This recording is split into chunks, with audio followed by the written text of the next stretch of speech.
Hello students, welcome back to our YouTube channel Rahul sir bio Trivedi. तो बच्चों, आज हम लोग कई दिन बाद फिर से लाइव टेस्ट के लिए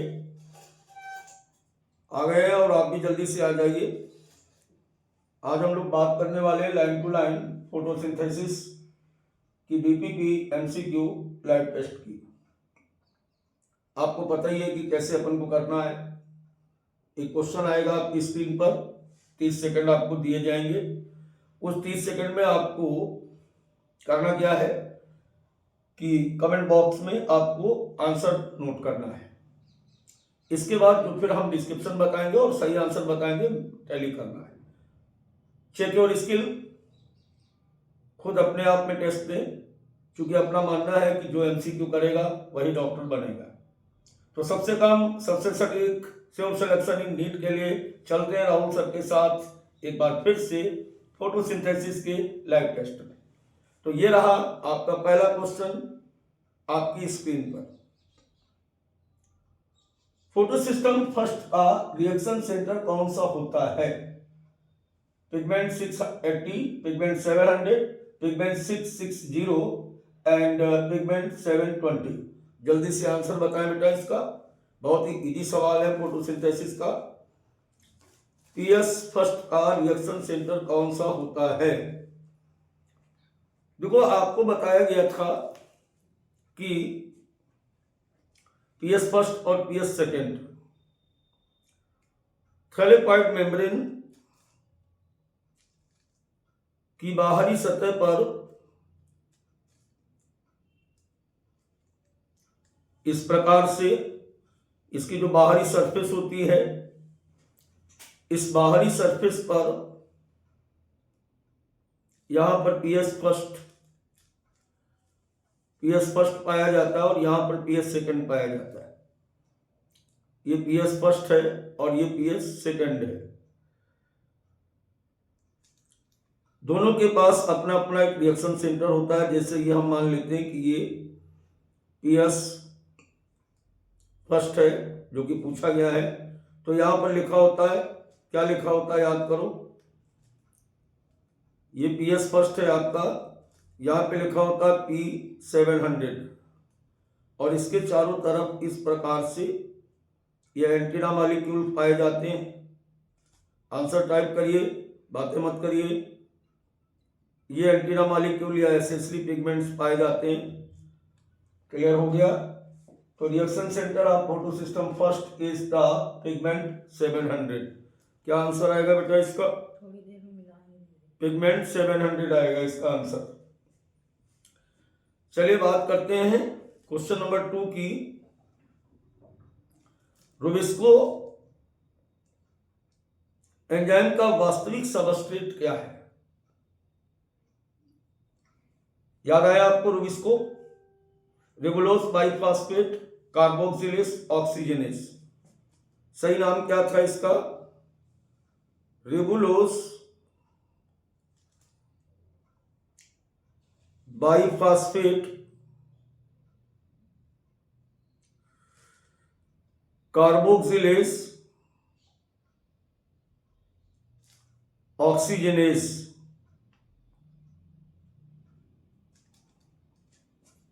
और रुबिस्को जो होता है वो बेटा ड्यूअल फंक्शन करता है।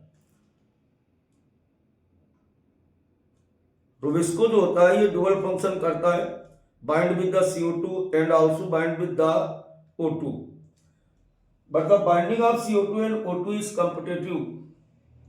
और एक लाइन मैंने आपको बताई थी कि more affinities with the CO2, carbon dioxide के साथ ये अधिक बंधुता प्रदर्शित करता है। तो वास्तविक सबस्ट्रेट इसका क्या होगा? जल्दी बोलो। इसका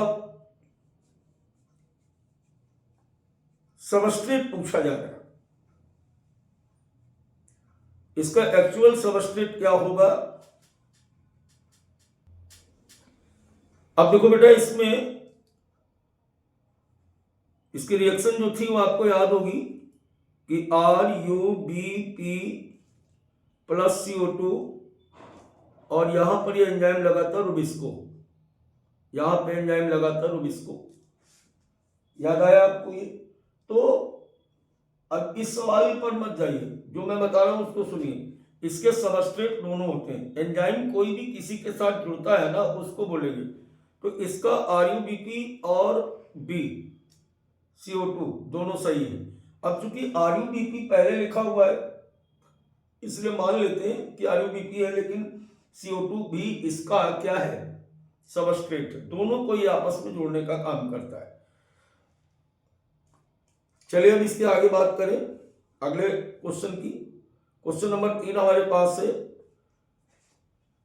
निम्न में कौन सा प्रकाश संश्लेषण का पहला स्थिर उत्पाद है C3 पौधों में? First stable product of photosynthesis in C3 plant is RuBP, PGA, PGAL, oxaloacetic acid, ribulose biphosphate, phosphoglyceric acid, phosphoglyceraldehyde, oxaloacetic acid। जल्दी से बताइए।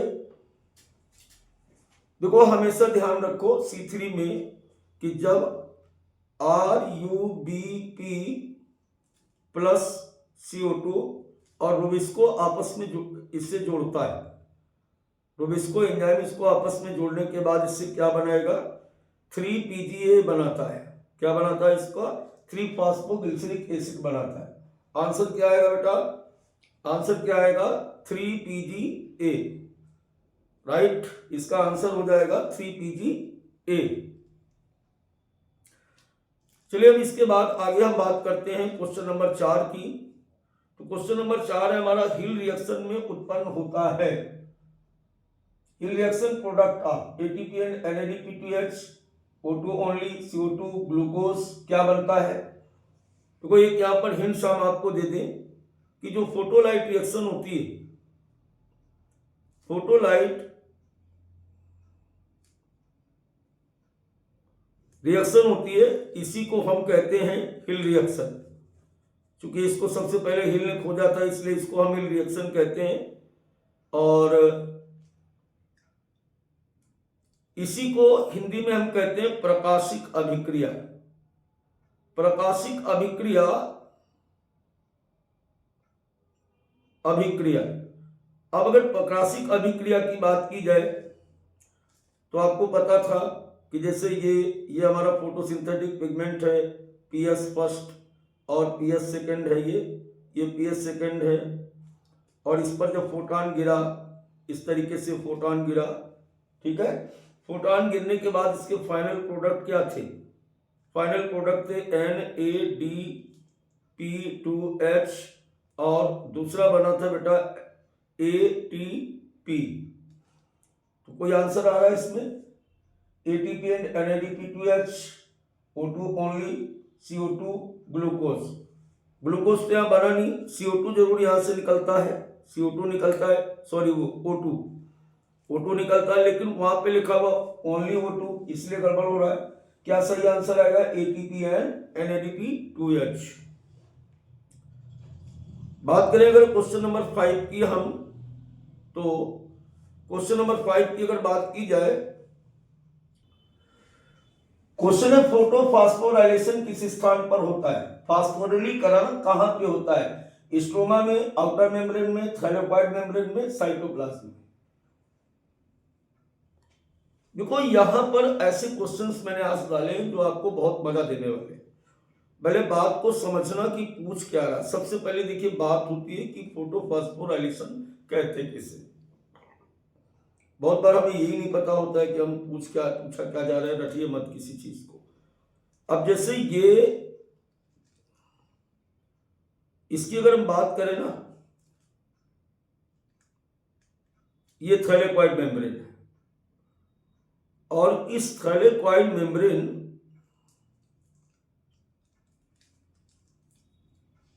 में आपको याद होगा कि PS सेकंड, ये PS सेकंड है और ये PS फर्स्ट है, ये PS फर्स्ट है। PS फर्स्ट से इलेक्ट्रॉन चल करके मिगेल हाइपोथेसिस पर जाए, आपको पढ़ाया गया था कीमोऑस्मोटिक हाइपोथेसिस, उसी की बात चल रही है। यहां से इलेक्ट्रॉन एक पाथ से होते हुए यहां पे पहुंचे थे कि नहीं पहुंचे थे, और फिर यहां से उतने ही H आयन इसके अंदर आते हैं। जल्दी जल्दी वाला समझो, अब पढ़ाया नहीं जा रहा, क्यों हिंट्स दी जा रही। यहां पर यहां पर क्या हुआ, फोटोलाइसिस ऑफ वाटर हुआ, यानी 2H2O, यहां पर भी हाइड्रोजन आयन टूटे थे, इस तरीके से H आयन टूटे, यहां से इलेक्ट्रॉन निकल के यहां पे गया, फिर ये यहां पर से चल करके NADP2H बना लेता है। यहां पर जो F0 और F1 था, प्रोटॉन ग्रेडियंट के कारण जब H आयन यहां से चल करके बाहर आते हैं, H आयन यहां बाहर आते हैं, तो यहां पर ये जो इनऑर्गेनिक फॉस्फेट होती है, ये ADP के साथ जुड़ करके जब ATP बनाती है, इसी को हम कहते हैं फास्फोराइलेशन, यानी प्रकाश संश्लेषण के दौरान मुक्त हुई इनऑर्गेनिक फॉस्फेट ADP के साथ जुड़ करके जब ATP बनाती है, तो यहाँ पर क्या हो रहा है, फॉस्फेट ग्रुप का ट्रांसफर हो रहा है। तो फॉस्फेट ग्रुप के ट्रांसफॉर्मेशन के कारण हो रहा कि नहीं हो रहा है, तो फॉस्फेट ग्रुप का ट्रांसफर होता है, इसलिए इस घटना को हम कहते हैं फास्फोराइलेशन, फास्फोरिलीकरण। तो फास्फोरिलीकरण हो कहां पे रही है, फास्फोरिलीकरण जो हो रही है वो थैलेकॉइड मेम्ब्रेन में हो रही है। कहां पे हो रही, थैलेकॉइड मेम्ब्रेन में, आउटर मेम्ब्रेन में नहीं हो रही। कहां पे हो रही, थैलेकॉइड की झिल्ली में हो रही। तो मेरे ख्याल से इसका आंसर अब तक आप जान चुके होंगे, फिर भी हम लगा देते हैं, इसका आंसर होगा 5। चलिए बेटा, अब हम लोग बात कर लेते हैं क्वेश्चन नंबर 6 की। 6 की अगर बात की जाए, साइक्लिक फोटोफॉस्फोराइलेशन में क्या नहीं बनता है, which is not produced in cyclic photophosphorylation, ATP, NADPH, proton gradient और PSI एक्साइटेशन, यानी फोटो सिस्टम फर्स्ट का एक्साइटेशन। देखो, अगर क्वेश्चन नंबर 6 की बात की जाए, बहुत ही अच्छा क्वेश्चन है। जनरली जितने भी प्लांट्स होते हैं उन सब में नॉन साइक्लिक पाया जाता है। साइक्लिक कब होगा, जब CO2 की अवेलेबिलिटी कम हो जाए। साइक्लिक कब होगा, जब ऑप्टिमल इंटेंसिटी वाली लाइट नहीं आएगी।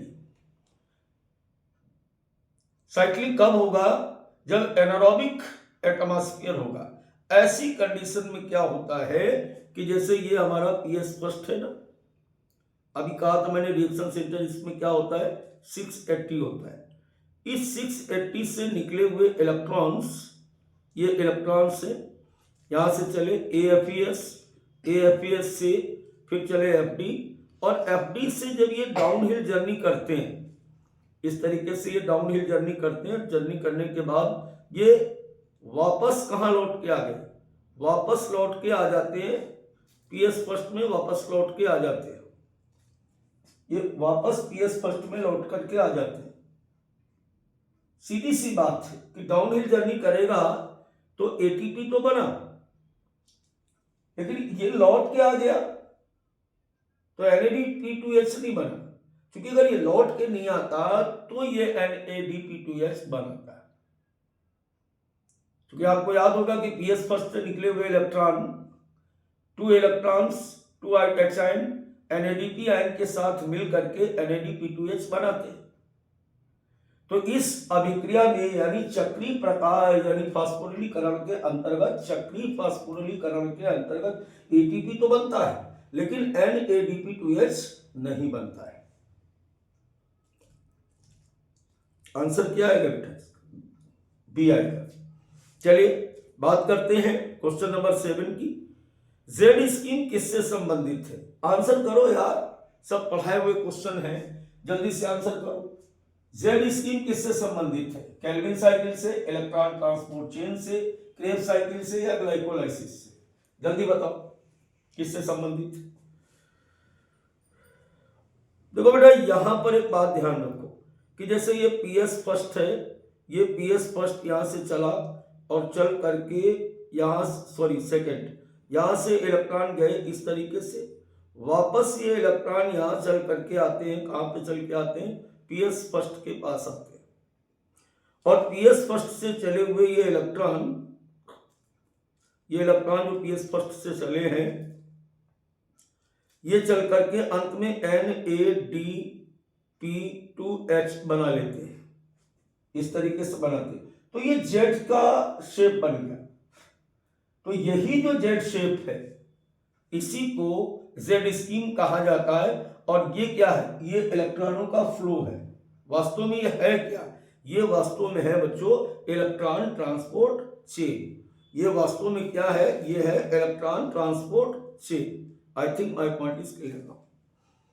बात करें अगर क्वेश्चन नंबर 8 की, C4 पौधों में CO2 का प्रारंभिक स्वीकारक कौन है? प्राइमरी रिसेप्टर या primary CO2 acceptor in C4 plant is. C4 पौधों में सबसे पहले इसे कौन लेगा? देखो यहां पर जो C4 की अगर बात की जाए तो दो बार CO2 फिक्शन होता है। पहली बार CO2 का फिक्शन मीजोफिल सेल्स में होता है और दोबारा वाला जो होता है वो होता है बंडल ऑफ सीड सेल में। सीधी सी बात है कि जो मीजोफिल सेल्स होती हैं उनके पास रुबिस्को एंजाइम नहीं है, उनके पास इस काम के लिए पेप्केज एंजाइम होता है। और जो पेप्केज एंजाइम होता है, एक्सेप्टर पूछ रहा है ना, तो एक्सेप्टर की अगर बात करो तो फास्फेनॉल पाइरुविक एसिड होता है। कौन होता है बेटा? फास्फेनॉल पाइरुविक एसिड होता है। इसका पूरा नाम है फास्फेनॉल पाइरुविक अम्ल। फास्फेनॉल पाइरुविक एसिड, ठीक है। क्या आंसर आएगा? PEP। चलिए क्वेश्चन नंबर बात करें अगर हम लोग 9 की, पंडल सीड कोशिकाएं किस पौधों में पाई जाती है?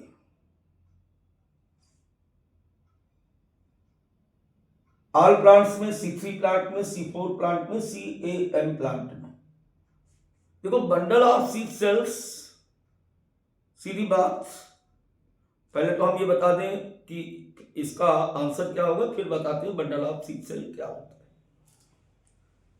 जनरली जो मोनोकाट प्लांट होते हैं उनके जो लीफ होती है, जैसे ये कोई लीफ है, इस तरीके से ये कोई लीफ है, ऐसे ही पत्ती है और पत्ती के बीच में इस प्रकार से यहां पर हम देखेंगे कि ये वेस्कुलर बंडल है। ये क्या है? वेस्कुलर बंडल है, जाइलम फ्लोएम।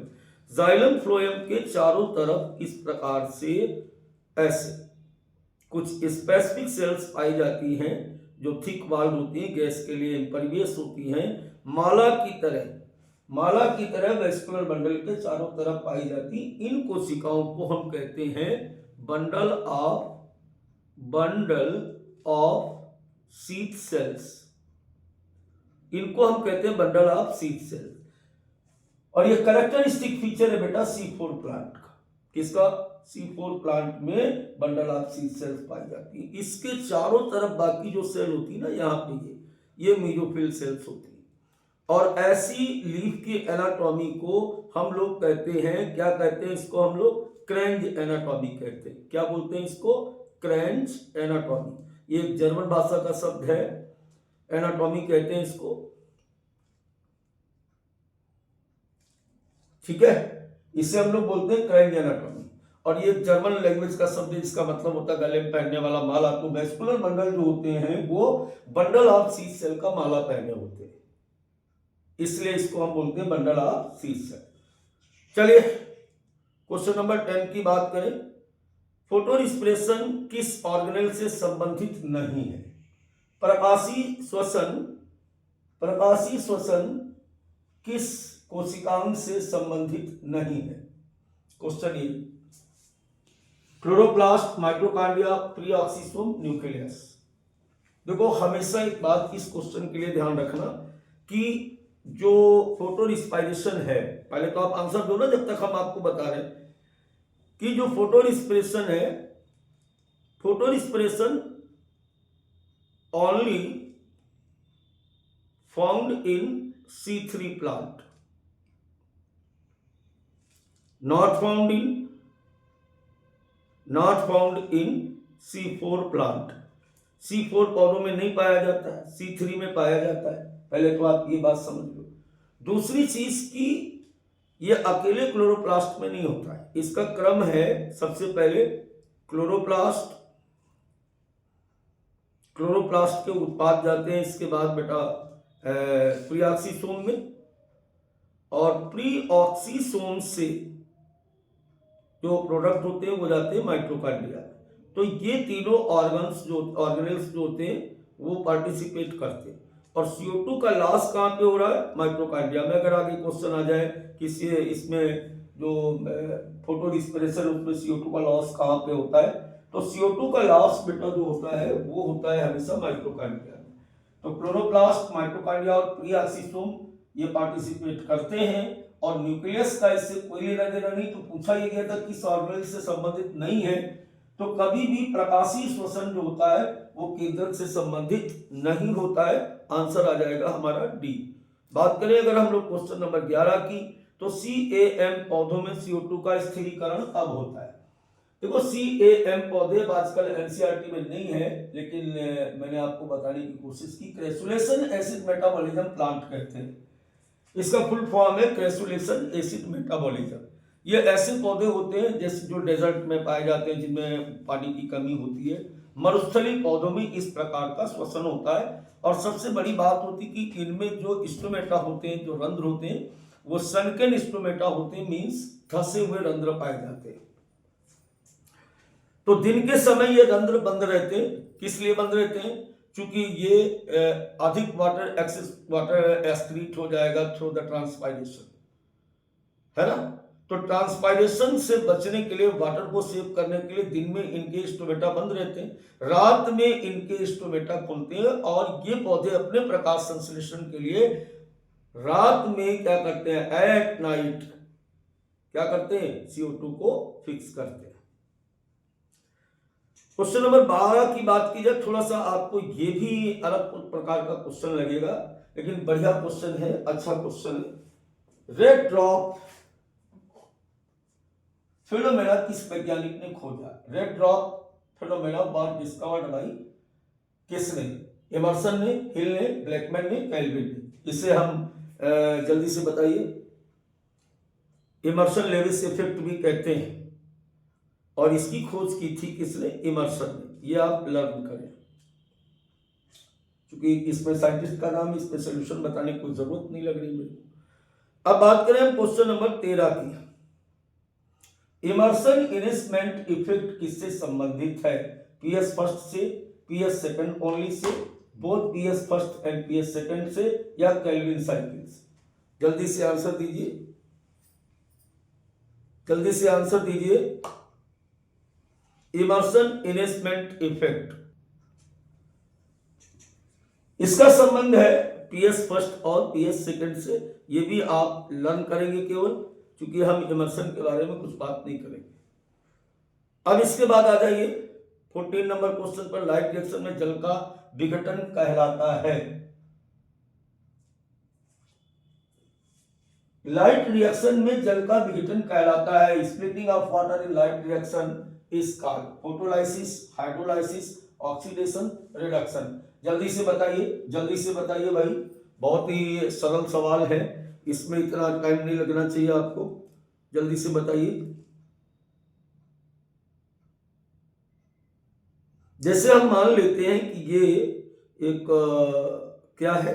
थैलेक्वाइट मेम्ब्रेन है। ये थैलेक्वाइट मेम्ब्रेन है इस तरीके से, और इस थैलेक्वाइट मेम्ब्रेन के अंदर यहां पर आपको बताया गया था कि यहाँ पे बताया गया था 2S2O प्लस 2 ये यहाँ पर टूट रहा है 2S2 2H और प्लस 2 इलेक्ट्रॉन्स प्लस ऑक्सीजन, इस तरीके से ये टूटता है। इसको हम कहते हैं जल का प्रकाशीय अपघटन। क्या बोलते हैं इसको? जल का प्रकाशीय अपघटन, या इसी को हम कहते हैं photolysis of water take place in the thylakoid membrane. कहाँ पे?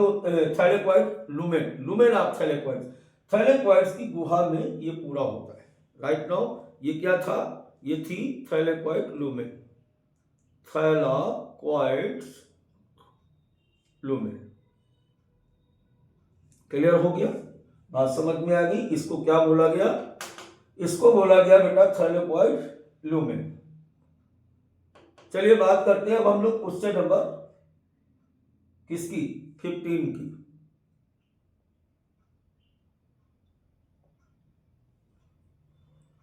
Question number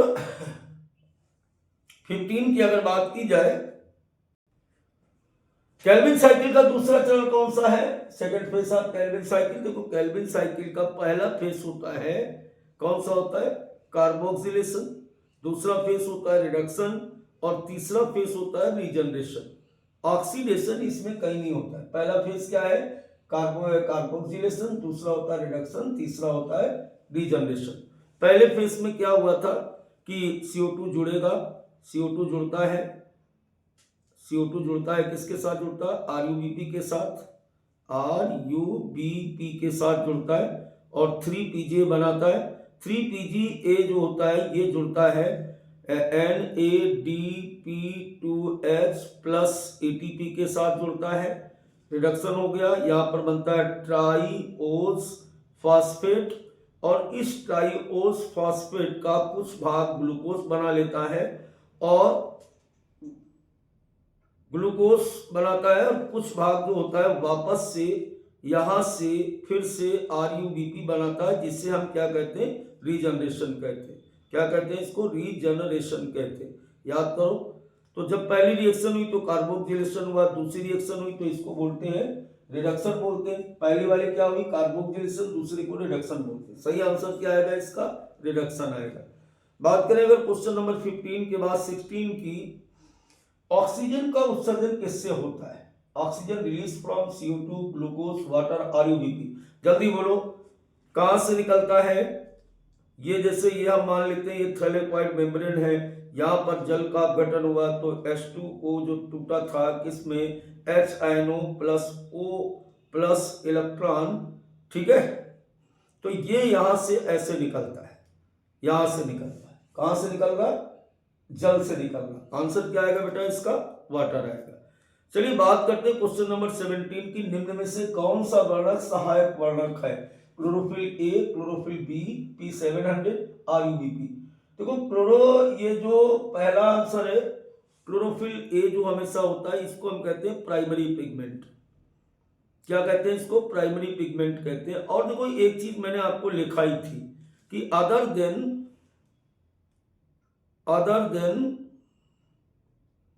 chlorophyll A, chlorophyll A के अलावा, क्लोरोफिल A के अलावा जितने भी वर्णक होते हैं उन सबको हम क्या बोलते हैं, एसेसरी पिगमेंट्स या सहायक पिगमेंट कहते हैं। तो आंसर क्या आना चाहिए इसका, इसका सही आंसर आएगा बी, क्योंकि पिगमेंट 700 रिएक्शन सेंटर है, RuBp ऑर्गेनिक मटेरियल है, उसका इससे कोई लेना देना, पिगमेंट से कोई लेना देना दोनों का नहीं है। बात करें अगर हम लोग क्वेश्चन नंबर 18 की, एब्जॉर्प्शन स्पेक्ट्रम किससे संबंधित है, रेट ऑफ फोटोसिंथेसिस से, light absorb by pigments, action spectrum से, CO2 फिक्शन से। देखिए बहुत ही आपको क्वेश्चन भले बड़े छोटे लग रहे हैं लेकिन बड़े ही कॉन्सेप्चुअल क्वेश्चन आप में लेके आया हूं। ये आपको पूरा चैप्टर रिवाइंड करा रहे हैं, पूरा चैप्टर रिवाइंड कराने की कोशिश यहां पर की जा रही है, छोटी छोटी बातें। अब जब तक ऐसी बातें आपको क्लियर नहीं होंगी जब तक आपसे बड़े क्वेश्चन नहीं होने वाले, वो भी लाएंगे, AR भी आएंगे, सारे आएंगे, लेकिन पहले एक बार चैप्टर को रिवाइंड करें आप हमारी तरीके से। तो बात करें अगर हम लोग क्वेश्चन नंबर 18 की, अवशोषण स्पेक्ट्रम किससे संबंधित है, अवशोषण स्पेक्ट्रम किससे संबंधित है। देखो आपको एक ग्राफ पढ़ाया गया था इस तरीके से, ऐसे आपको पढ़ाया गया था इस तरीके से, ऐसे पढ़ाया गया था कि नहीं पढ़ाया गया था, और इसमें लिखा हुआ था क्लोरोफिल A, यहाँ पे भी क्लोरोफिल A लिखा हुआ था, फिर इसके बाद यहाँ पे ऐसे करके ऐसे, और फिर एक इसके बाद आपको एक और यहाँ पर ऐसे ऐसे, इस नीले वाले को B लिखा गया था, इसको लिखा गया था कैरोटीन। ये ग्राफ आपको याद आया कि नहीं आया, पहले तो ये बताओ, ठीक है। इसका मतलब क्या था कि लाल प्रकाश की किरण फिर इसके बाद एक ग्राफ और पढ़ाया गया था। क्या पढ़ाया गया था कि जहां जहां पर ज्यादा प्रकाश का अवशोषण किया गया वहां वहां पर प्रकाश संश्लेषण में ऑक्सीजन गैस अधिक निकली। TW एंगलमैन का एक्सपेरिमेंट। तो वास्तव में आप अगर क्वेश्चन पे जाएं तो ये हमेशा क्या कह रहा है कि एब्जॉर्प्शन स्पेक्ट्रम किससे संबंधित है? Light absorb by pigments. किस पिगमेंट्स के द्वारा किस मोनोक्रोमेटिक लाइट या सिंगल कलर लाइट या एकल प्रकाश को ज्यादा अवशोषित किया जाता है, किसके द्वारा कम अवशोषित किया जाता है? आंसर क्या आएगा इसका? बी आएगा। क्वेश्चन नंबर 19 की बात करें, ब्लैकमैन का नियम किससे संबंधित है? सीधी सी बात है, ब्लैकमैन्स लिमिटिंग फैक्टर्स लॉ, उसका नाम ही है पूरा ब्लैकमैन्स लिमिटिंग फैक्टर्स लॉ। तो आंसर क्या आएगा 19 का? 19 का आंसर तो पहले ये हो गया। अब ब्लैकमैन का जो नियम था वो मैं फिर एक बार आपको बता देता हूं। ब्लैकमैन्स ने एक नियम दिया जिसको हम कहते हैं लिमिटिंग फैक्टर्स लॉ, कि जब किसी अभिक्रिया को एक से अधिक कारक एक साथ रेगुलेट करते हैं या पार्टिसिपेट करते हैं उस अभिक्रिया में, तो अभिक्रिया का जो रेट होता है, रेट ऑफ रिएक्शन, इस बात पर डिपेंड करता है कि उस अभिक्रिया में पार्टिसिपेटिंग जितने भी फैक्टर हैं उनमें से मिनिमम फैक्टर कौन सा है। याद आ गया होगा। चलिए बात करें क्वेश्चन नंबर 20 की। फोटो रिस्पिरेशन का प्रभाव क्या होता है? Increase yield, no affect, decrease productivity, increase. देखो एक बात समझो, फोटो रिस्पिरेशन जो कैरेक्टरिस्टिक फीचर है वो किसका है? वो हमेशा है बेटा C3 प्लांट का। और ये एक वेस्टफुल प्रोसेस है। वेस्टफुल प्रोसेस क्यों कहा गया इसको? ये अनावश्यक क्रिया, क्योंकि इसमें ना तो ATP बनती ना NADP2H बनता है, दोनों में से कोई नहीं बनता है। और जो पहले से फिक्स की गई CO2 होती है वो CO2 भी माइटोकॉन्ड्रिया के थ्रू 25% लॉस्ट हो जाती है। तो नुकसान हो रहा है यार। क्या होगा? इंक्रीज यील्ड नहीं होगा, नो इफेक्ट। ऐसा कैसे होता? CO2 फिक्स की गई वो भी भाग जाए तो नो इफेक्ट तो होने नहीं। क्या आएगा? Decrease productivity. इसीलिए C4 पौधे अच्छे प्रकाश संश्लेषक हैं। C4 पौधों में अधिक मात्रा में उपज होती है क्योंकि C4 पौधों में फोटो रिस्पिरेशन नाम का प्रोसेस नहीं होता है। चलिए बात करें अगर हम क्वेश्चन नंबर 21 की। कौन सा रंग प्रकाश संश्लेषण में सर्वाधिक प्रभावी होता है? थोड़ी देर पहले अभी हमने ग्राफ बनाया था, जल्दी से बताइए। हरा, पीला, लाल, नारंगी, सबसे ज्यादा प्रभावी कौन सा रंग होता है? तो लाल। लाल रंग की चूंकि इसका जो वेवलेंथ है वो नियर अबाउट पिगमेंट 700 के आसपास होता है, तो सबसे ज्यादा प्रकाश संश्लेषण के में जो लाल रंग है वो लाल रंग की रखने वाली प्रकाश की किरणों का होता है। याद रखेंगे, यहां वो नहीं पूछा गया नीला पीला और ये तुम चक्कर में ना पड़ जाना। क्वेश्चन नंबर 22 की बात करें, हिल रिएक्शन में कौन सा पदार्थ सीधे रिडक्शन में जाता है? CO2, NADP आयन, ATP और RUBP। जल्दी से बताओ, प्रकाशिक अभिक्रिया में कौन सा पदार्थ सीधे अपचयित होता है? जल्दी से बोलिए, कौन सा पदार्थ सीधे अपचयित होता है? अपचयित होता है NADP आयन, क्योंकि यहां पे क्या हो रहा है?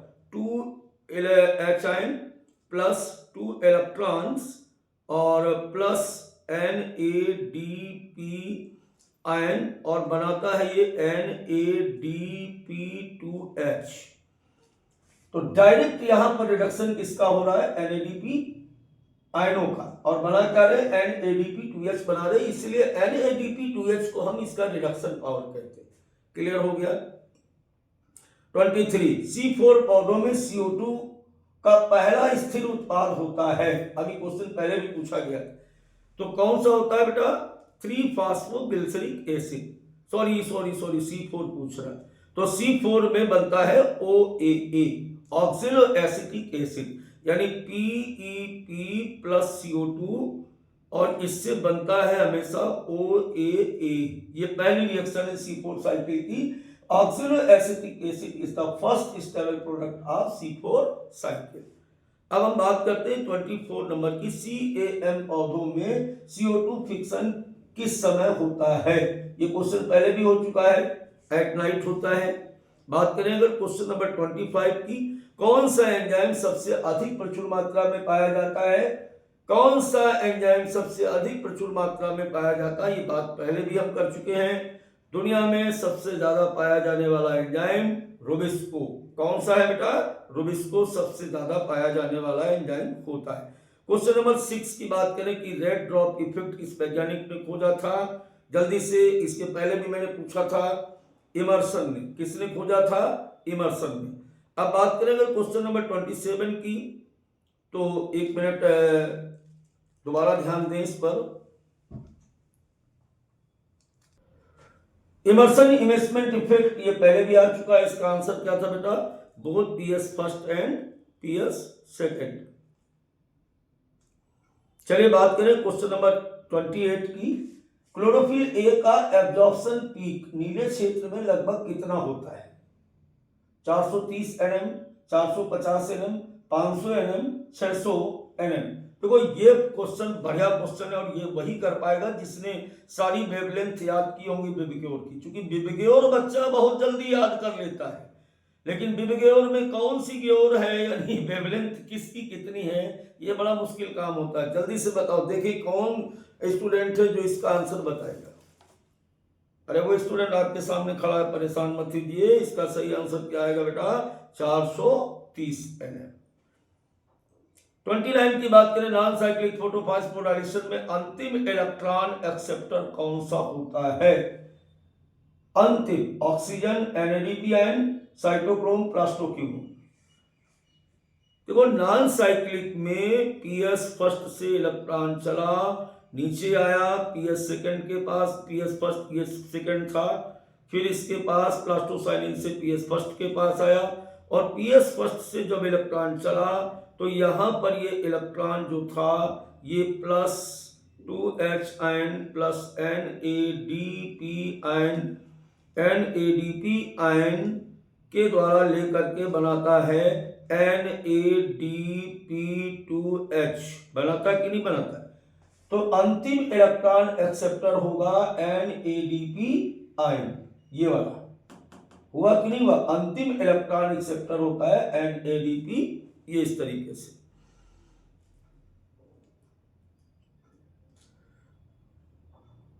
क्वेश्चन नंबर 30 की बात करो, फोटो रिस्पिरेशन मुख्यतः किस ऑर्गेनेल्स में होता है?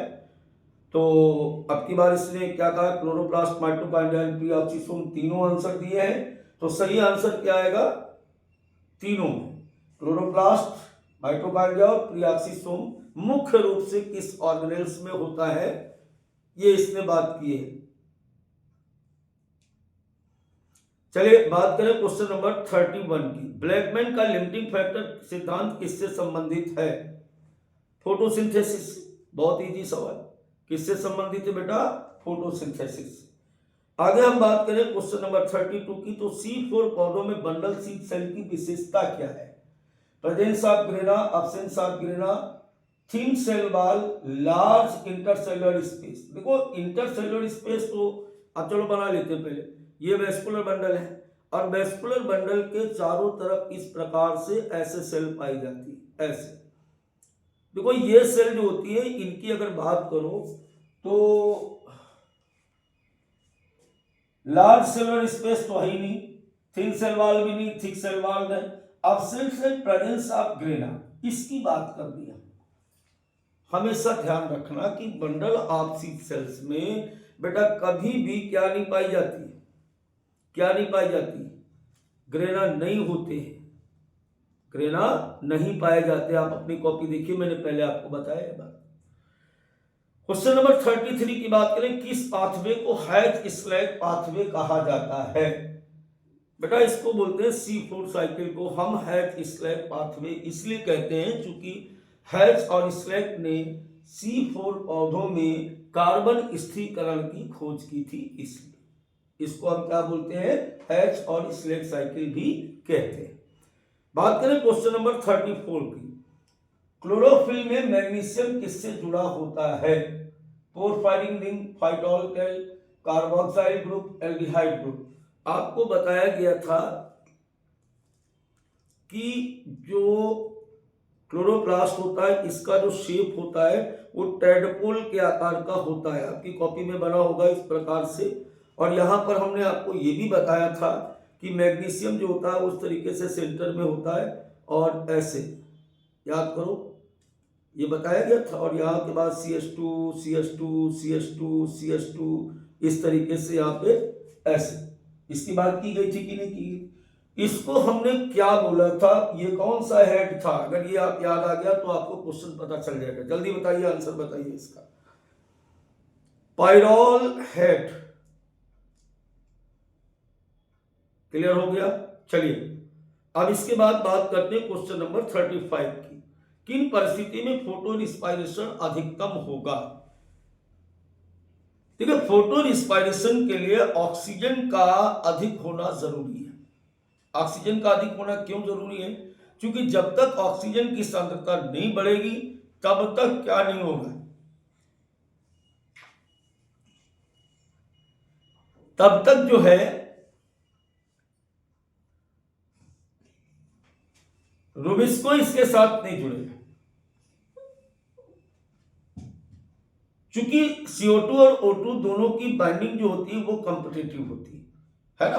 तो हाई O2 और लो CO2 की कंडीशन अगर कहीं दिख रही हो आपको, हाई CO2 लो O2 गड़बड़ है, लो CO2 हाई O2, यही आंसर जाएगा कि जब क्या होगा, जब बाहर वाले की, हमने कहा था ना कि दो इसके पास, एक तरफ अंदर वाली एक तरफ बाहर वाली, CO2 के साथ एफिनिटी तो जरूर है, लेकिन अगर बाहर वाली इसकी लेवल जो O2 है ये थोड़ा सा प्रेशर डाल देगी, यानी अपनी सांद्रता को बढ़ा लेगी, तो ये रुबिस्को के साथ जुड़ जाएगी।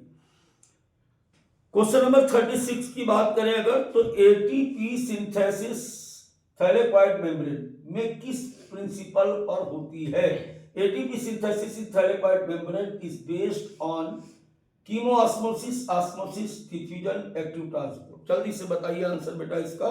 36 का आंसर आएगा कीमोऑस्मोसिस, क्योंकि इसी पर बना था कीमोऑस्मोटिक hypothesis which is given by mister Mikel.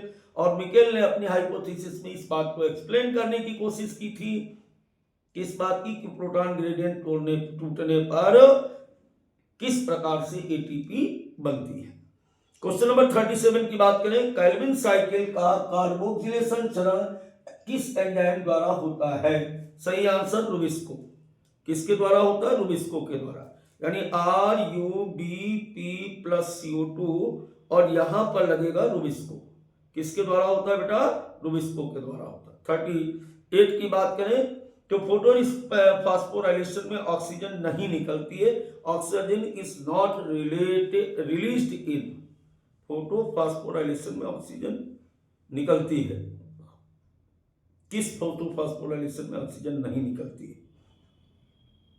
Non cyclic में, साइक्लिक में बोथ नन, साइक्लिक में नहीं निकलेगी, क्योंकि साइक्लिक में PS फर्स्ट केवल इन्वॉल्व होता है, PS सेकेंड इन्वॉल्व नहीं होता है, फोटोलाइसिस ऑफ वाटर नहीं होता है। और अगर फोटोलाइसिस ऑफ वाटर नहीं होगा तो ऑक्सीजन नहीं निकलेगी। बात करें 29 क्वेश्चन की, किस पिगमेंट को एसेंशियल पिगमेंट कहते हैं? तो क्वेश्चन पहले भी हो चुका था, दोबारा आ गया, कोई बात नहीं, क्लोरोफिल B। बात करें अगर क्वेश्चन नंबर 40 की, जेड स्क्रीन किसे दर्शाता है? ये भी क्वेश्चन पहले मिल चुका था, electron transport in light reaction. किसको दर्शाता है बेटा? Electron transport in light reaction को।